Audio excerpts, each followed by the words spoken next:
ముఖ్యంగా చెప్పాల్సి వస్తే 1980 నుంచి ఇక్కడ సంతకాల సేకరణ సిపిఎం పార్టీగా చేయడం జరిగింది. ఆ తర్వాత అనేక కార్యక్రమాలు 3 టౌన్ పరిరక్షణ కమిటీ ఆధ్వర్యంలో కూడా జరిగాయి.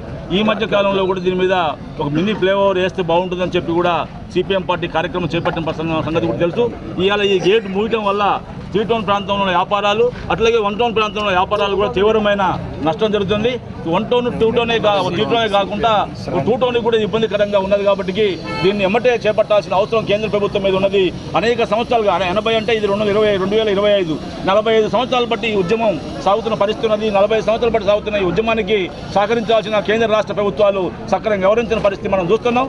కాబట్టి వెంటనే ఇప్పటికైనా కేంద్ర రాష్ట్ర ప్రభుత్వాలు స్పందించి దీనికి కావాల్సిన పరిష్కార మార్గాన్ని ఎతకాల్సిన అవసరం ఉంది. అనేక ప్రతిపాదనలు వచ్చినప్పటికీ కూడా ఆ ప్రతిపాదనలన్నింటినీ పరిశీలించి ఏది ప్రజలకి లేదు ఈ ప్రాంత వ్యాపారస్తులకి 1 టౌన్ ప్రాంత వ్యాపారస్తులకి 2 టౌన్ ప్రాంత వ్యాపారస్తులకి ప్రజలకు ఏది లాభదాయకంగా ఉంటుందో దాన్ని ఎంచుకోవాల్సిన అవసరం ఉందని చెప్పి సిపిఎం పార్టీగా మేము డిమాండ్ చేస్తాను. ఆ డిమాండ్ కోసం రానున్న కాలంలో కేంద్ర రాష్ట్ర ప్రభుత్వాలు స్పందించకపోతే పెద్ద ఎత్తున ఉద్యమం 3 టౌన్ పరిరక్షణ కమిటీ ఆధ్వర్యంలో అదేవిధంగా మా సిపిఎం పార్టీగా కూడా పెద్ద ఉద్యమం చేపడుతుందని చెప్పి కూడా సందర్భంగా తెలియజేస్తాను.